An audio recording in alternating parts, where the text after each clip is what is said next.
On March 18th, 1987, at 7:15 a.m. in Silver Ridge, Colorado, yellow school bus number 47 was on its usual route, approaching its final stop.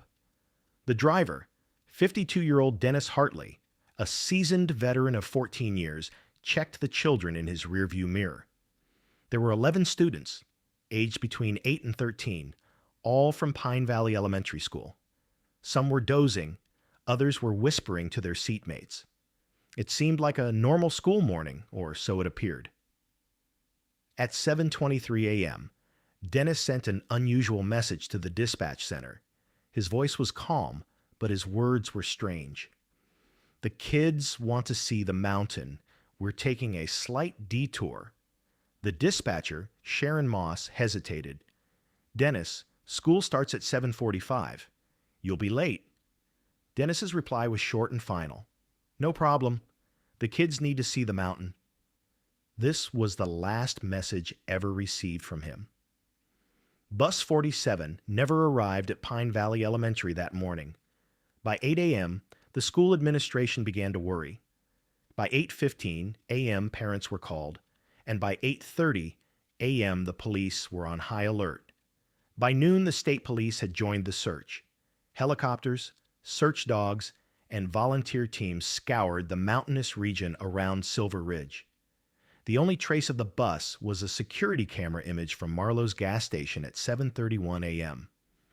The bus was seen turning left, away from the school and toward Crimson Peak, an abandoned mine area since 1952. Search teams checked that road countless times, but found no sign of the bus in the deserted mine entrances, collapsed tunnels, or among rusty machinery. It was as if the earth had swallowed the bus and everyone inside.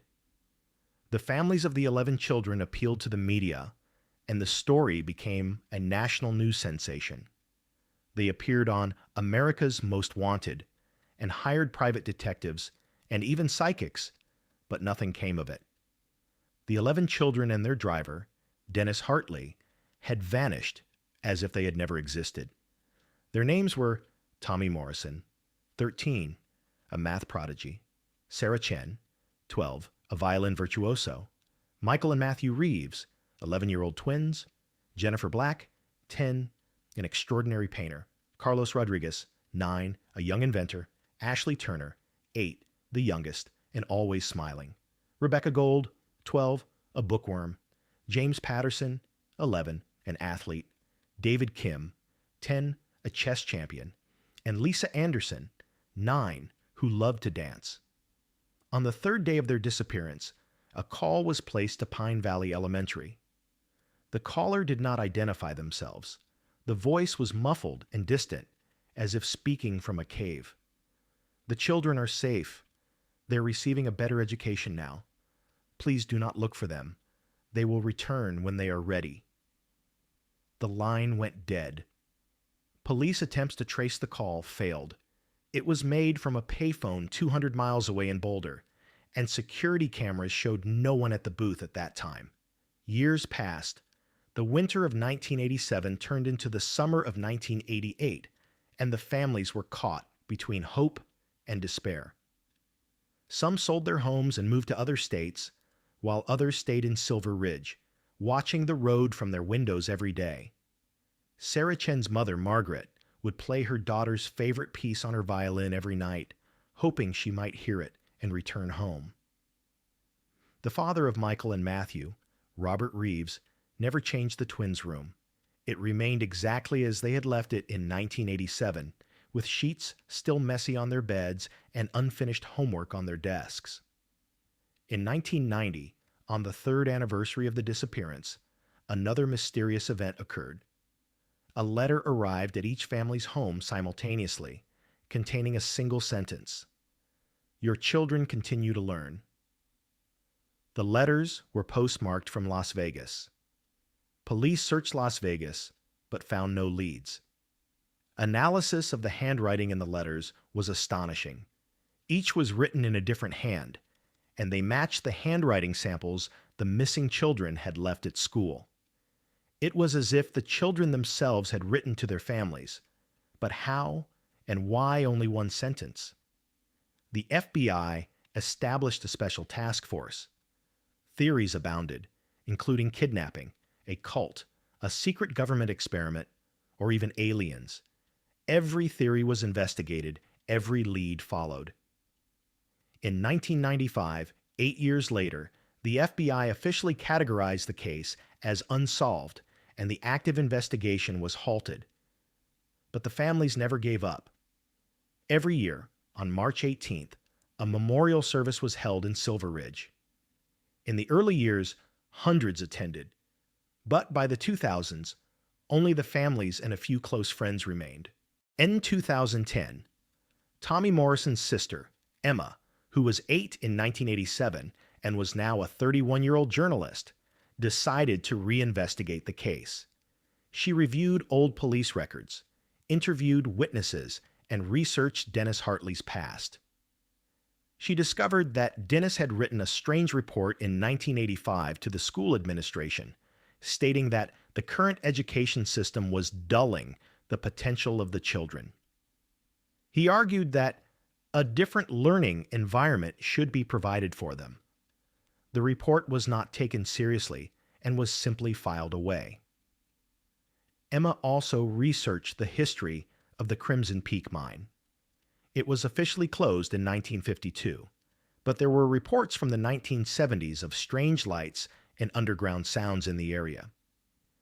In 1975, 2 mountain climbers vanished in the region, and in 1981, a team of geologists reported signs of life underground during a routine survey, but no one took them seriously.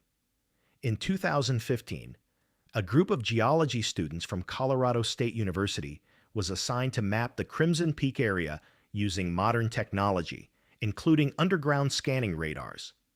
Led by Professor Diana Walsh, 5 students went to the region. After collecting routine data for the first few days, the radar detected an anomalous void on the 3rd day. It was a giant void, about 60 feet deep, shaped too perfectly to be a natural cave. It was a rectangle, roughly the size of a football field. Professor Walsh reported the discovery to state authorities and requested permission to excavate, but she was denied. The area was deemed dangerous due to the risk of collapse. Walsh persisted, applying again in 2018, only to be denied once more. In 2020, during the COVID-19 pandemic, the area was completely sealed off with no access permitted. However, the year 2024 changed everything. On August 28, 2024, a new highway project began near Crimson Peak, and heavy machinery entered the area. At 6:45 a.m. on the 2nd day, excavator operator Marcus Johnson noticed something strange. A sound was coming from beneath his machine, like an engine, but it wasn't his. He continued to dig, and suddenly, the ground collapsed, creating a massive sinkhole. Marcus pulled back and called the safety crew. The first team to descend used a drone. The images were unbelievable. 60 feet below, inside a collapsed tunnel, sat a yellow school bus. Its number, 47, was clearly visible. Even more shocking, the bus's headlights were still on, dim and flickering, but on. And the engine, after 37 years, was still running. How could this be? An FBI special team was immediately dispatched. Led by Agent Sarah Mitchell, the team descended into the pit with specialized equipment. As they approached the bus, they saw that the windows were fogged from the inside. They forced the door open. No one was inside, but the bus wasn't empty. The seats were in place, each with student bags, books, and notebooks on them. What was strange was the age of these materials. The notebooks were brand new, and the books were recent additions. There was even a 2024 calendar next to the driver's seat. Agent Mitchell found a note in one of the front seats. It was handwritten and read, "Day 13,521. Education continues. Level 7 completed. We will be ready soon." When the date was calculated, 13,521 days was the exact number of days that had passed since March 18th, 1987. Someone had been counting the days all that time. There was a door at the back of the bus, something a normal school bus wouldn't have. It was thick, metal, like a bunker door. Mitchell's team forced it open, revealing a long corridor. The walls were smooth, poured concrete, with an electrical system and working fluorescent lights. The corridor widened after about 50 meters, opening into a main hall. The hall was incredible. It was designed like a massive classroom, with 11 rows and 11 desks. Each desk had a nameplate with the name of a missing child: Tommy Morrison, Sarah Chen, the twins Michael and Matthew, Jennifer, Carlos, Ashley, Rebecca, James, David, and Lisa. The desks were filled with books, notebooks, and pens. The walls were covered in blackboards filled with complex mathematical formulas, physics equations, chemical elements, and historical timelines. But the most shocking discovery was the photographs on the wall. They were photos of the children, but not from 1987. They were of them as adults, as if digitally aged. Next to a photo of 13-year-old Tommy Morrison were pictures of him in his 20s, 30s, and 40s. Photos of Sarah Chen with her violin showed her mastery growing over the years. There was a growth series for every child. Mitchell's team continued to explore the facility. They found dormitories with 11 beds, neat and clean as if they were used yesterday. There was a kitchen with canned goods, some very old and some new. A library contained thousands of books, encyclopedias, and scientific journals. A laboratory was equipped with microscopes, chemistry sets, and experiment materials. And there was a computer room with a mix of old and new computers, from Commodore 64s to modern laptops. The most intriguing room was at the very end. Its door was labeled Preparation Room. Inside, 11 suits of adult size were hanging. In the pocket of each suit were fake IDs with different names, but with the digitally aged faces of the children. Behind each ID was a note, ready for reintegration. Mitchell immediately called the central office. The area was placed under complete quarantine. Forensic teams arrived and collected DNA samples from the beds, hairbrushes, and toothbrushes. The results came back within 48 hours. The DNA matched that of the missing children. They had lived in this underground facility. But where were they now? The computers were examined, their hard drives filled with terabytes of data, including video and audio recordings and written documents. The videos were the most shocking. They showed the children's daily lessons. In the early videos from 1987, the children were crying and homesick. Dennis Hartley's voice could be heard trying to calm them. "This is temporary. It's for your own good. The world is changing. You must be ready." Over time, the videos showed a transformation. The children calmed down and began to learn. But the curriculum was not normal. It included advanced mathematics, quantum physics, genetic engineering, artificial intelligence, and neuroscience. An 8-year-old Ashley was seen in a video from 1990 solving differential equations. An 11-year-old James was recorded in 1993 speaking fluently in 4 languages. In videos from the 2000s, the children were now young adults, still in the underground facility. They had become teachers themselves, giving lessons to each other. Tommy Morrison was giving a presentation on quantum computers. Sarah Chen was explaining the mathematical foundations of music theory.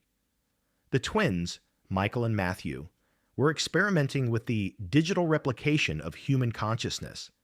In a video from 2010, Dennis Hartley appeared, now looking old and ill. He was saying goodbye to the children, who were now young adults. "It has been an honor to be your teacher, but you no longer need a teacher. You are the teachers now. You have much to teach the world." The video cut off there. There were no other videos of Dennis. Videos from 2015 showed a strange change. The children, now in their 30s, were talking about the outside world.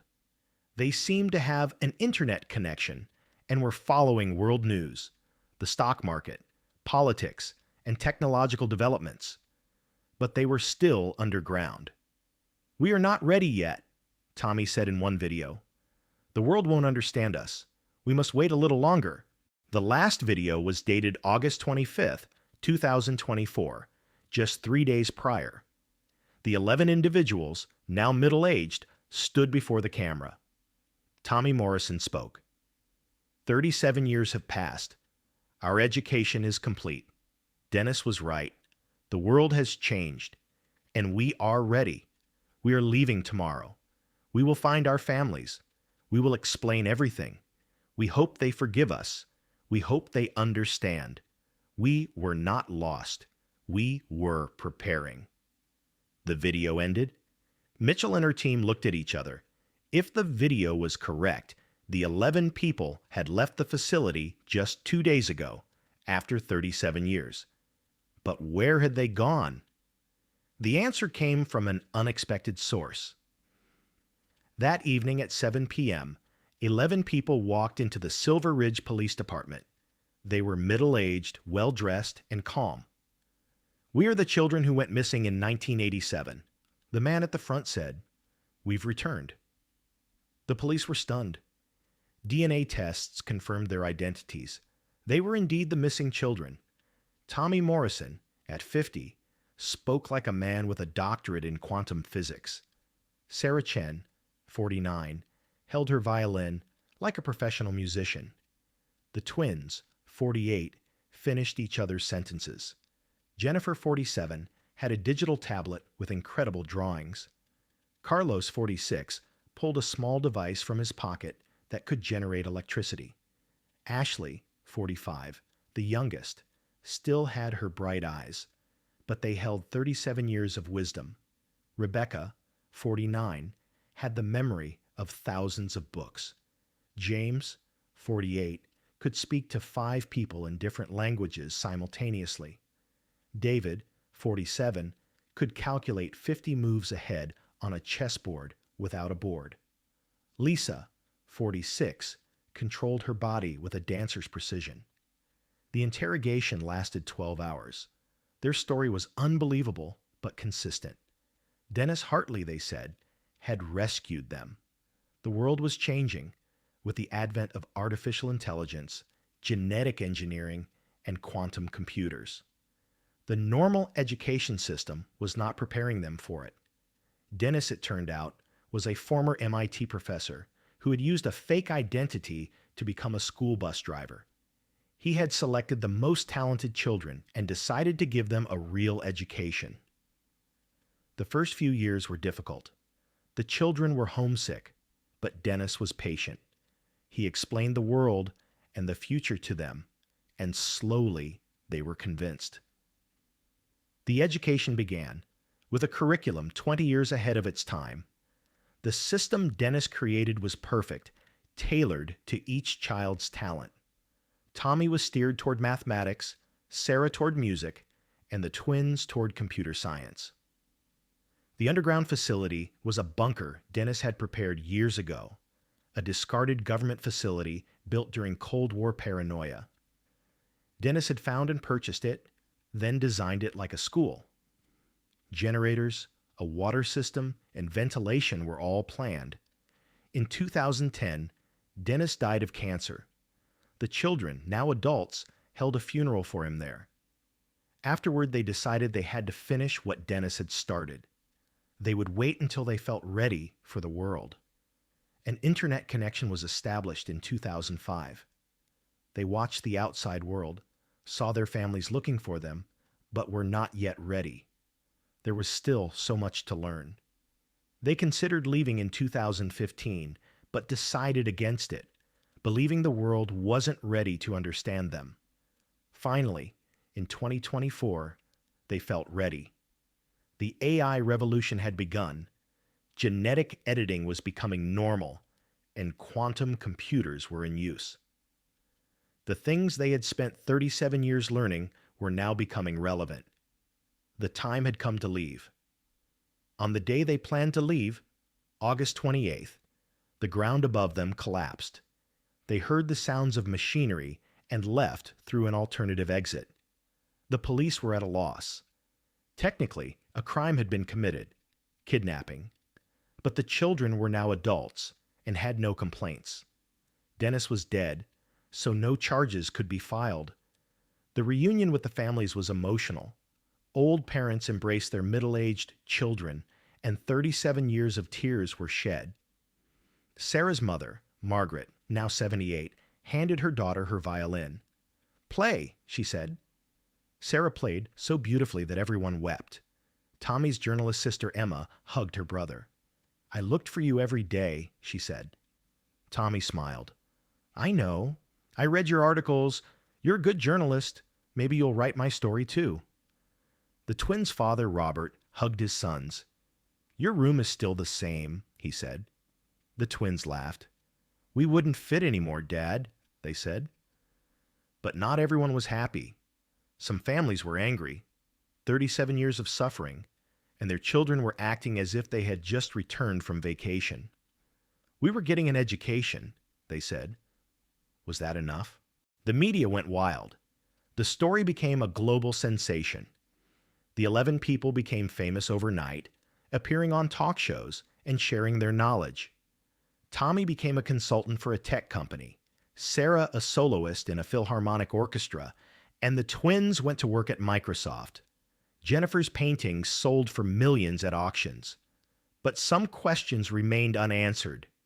Who was Dennis Hartley, really? Why did he choose these specific children?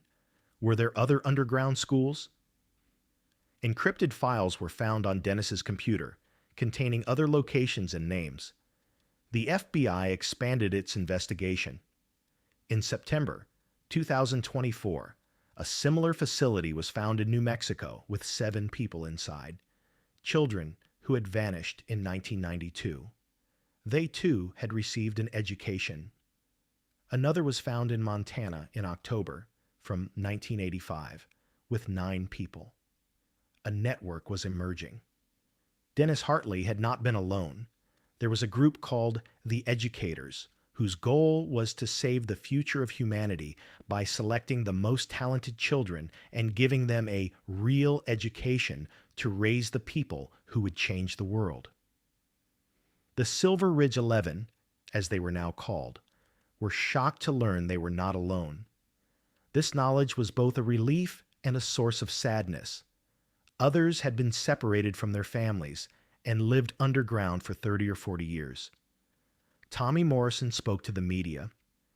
"Dennis always told us, 'You are special, you are chosen,' but it turns out we weren't the only ones. Maybe this is a good thing. Maybe it takes not one person, but a whole generation to change the world. A generation educated like us." By 2025, 15 underground schools had been discovered across the United States, with a total of 156 students, all alive, all adults, and all extraordinarily talented. Some chose to emerge, while others remained underground. "We are not ready yet," they said. The government was at a loss. On one hand, these people had been kidnapped, a crime committed. On the other hand, their knowledge and abilities were incredible. Tommy Morrison's paper on quantum encryption shook the NSA. Sarah Chen's symphonies changed the world of music. The AI algorithm developed by the twins revolutionized medicine. Ethical debates began. Was this method of education right? Separating children from their families and raising them underground, only to turn them into individuals who could benefit humanity. Did the end justify the means? The Silver Ridge 11 were caught in the middle of these debates. Some defended Dennis, saying he gave us a life. If we had gone to a normal school, we would have been normal people, but now we can change the world. Others felt regret. Jennifer Black said in an interview, 37 years. I couldn't watch my mother grow old. I couldn't go to my brother's wedding. Yes, I can create amazing paintings, but was it worth it? Ashley Turner, the youngest and most philosophical, said, "We were an experiment. Dennis's experiment. A successful one, maybe, but at what cost? Whether the experiment was worth it, I don't know. We are here. We are alive. We are talented. But are we happy? The answer to that question is different for each of us." Carlos Rodriguez, the inventor, commercialized the energy device he developed in Dennis's underground school. Within a year, he became a billionaire. With his money, he established a school in Silver Ridge, the Dennis Hartley Academy for the Gifted. But this one wasn't underground. It was in the sunlight, and children weren't separated from their families. Dennis's vision was right, Carlos said, but his method was wrong. We don't have to isolate children. We can give them a superior education without them losing their families. Rebecca Gold, the memory genius, wrote a book about her experience titled 37 Years in the Dark, which became a bestseller. In the book, she detailed their underground life, daily routines, lessons, and Dennis's teaching methods. But the most striking part was the psychological section. "The first year was hell," Rebecca wrote. "We cried every night. We woke up in the mornings wishing it was all a nightmare. Dennis was patient. He never yelled, never punished. He just waited. And he talked. He talked constantly, describing the future and the world that was waiting for us. Slowly, whether you call it Stockholm Syndrome or something else, I don't know, we started to believe him. Maybe we had to. We had no other choice." James Patterson, the athlete, now 48, but with the physique of a 20-year-old, shared the exercise routine he developed underground. He called the program the Hartley Method, which aimed for maximum efficiency with minimal equipment. The sports world embraced his method. David Kim, the chess prodigy, was the only human who could consistently beat an AI. The strategic thinking methods he developed underground were highly sought after by the business world, and he received consulting offers from Fortune 500 companies. But he refused. "I'm not interested in money," he said. "Dennis taught me to love knowledge, not money." Lisa Anderson, the dancer, shared her methods of body control with the medical world. How could she have stayed so flexible and strong in a limited, underground space for 37 years? Her techniques revolutionized physical therapy and rehabilitation. But not all of their lives were perfect. The twins, Michael and Matthew, had trouble adjusting to the outside world. They had lived with only 11 people for 37 years and were now among millions. Crowds terrified them, and they suffered panic attacks in supermarkets. They began therapy. Tommy Morrison, the group's leader, became their spokesperson. At every conference and in every interview, he delivered the same message. We are not victims. We are survivors, and we want to share what we've learned with the world. In the spring of 2025, the government established an official inquiry commission, the Hartley Incident Review Commission. Its goal was to find out how these underground schools were established, who funded them, and how many more existed. The commission's findings were shocking. Dennis Hartley and the other educators had not been working independently. They were backed by a secret organization called the Foundation for the Future of Humanity, a secret group founded in the 1960s with members who were wealthy philanthropists, scientists, and philosophers. Their goal was to prepare humanity for the next stage of evolution. When the Foundation's archives were seized, the scale of the plan was revealed. Not 15, but more than 200 underground schools were planned worldwide. Some were active, some were under construction, and some had been abandoned. When Sarah Chen heard this news, she picked up her violin and started to play a mournful melody. 200 schools, she said. 200 times an average of 10 students, 2,000 children, 2,000 lives, 2,000 families. How much pain? But there was another dimension to it. The commission also found the Foundation's plans for the future.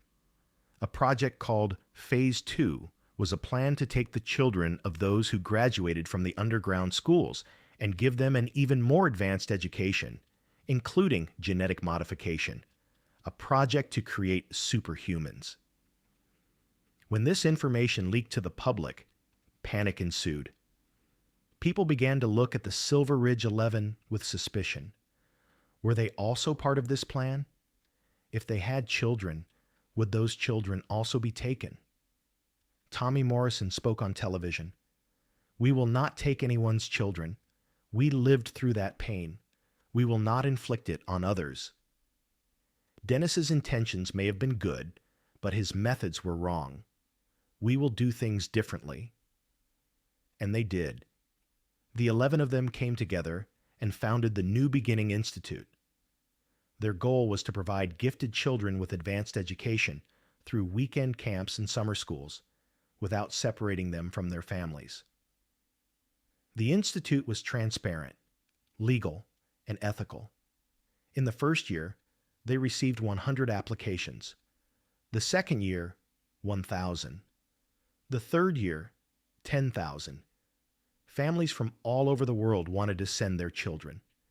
But the 11 were selective, only accepting children who were truly talented and willing, and they never, ever separated them from their families.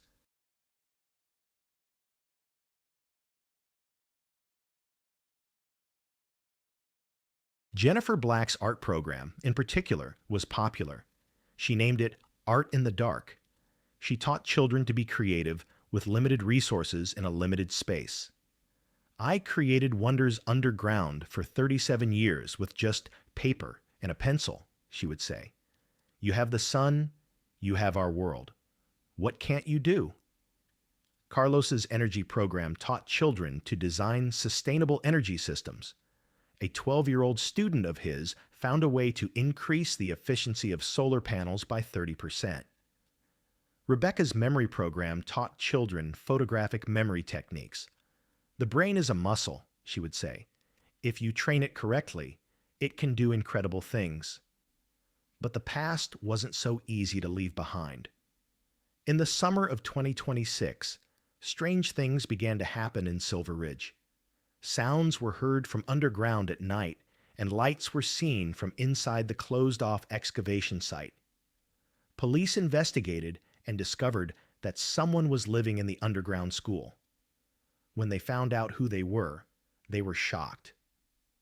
They were Dennis Hartley's other students, 5 children who had been taken in 1983. They were now in their 50s and had never left. They had stayed even after Dennis's death. "The outside world is scary," one of them, Paul, said. "We are safe here. We are happy here. Please leave us alone." But they couldn't. Health checkups revealed that 43 years without sunlight had wreaked havoc on their bodies. They had vitamin D deficiencies, osteoporosis, and muscle loss. They were hospitalized and began treatment. Tommy and the others visited them. "Why didn't you leave?" Tommy asked. Paul replied, "You were brave. We weren't. When Dennis died, we were free, but freedom was terrifying. We decided the known hell was better than the unknown heaven." The story of these 5 people revealed the darker side of the underground schools.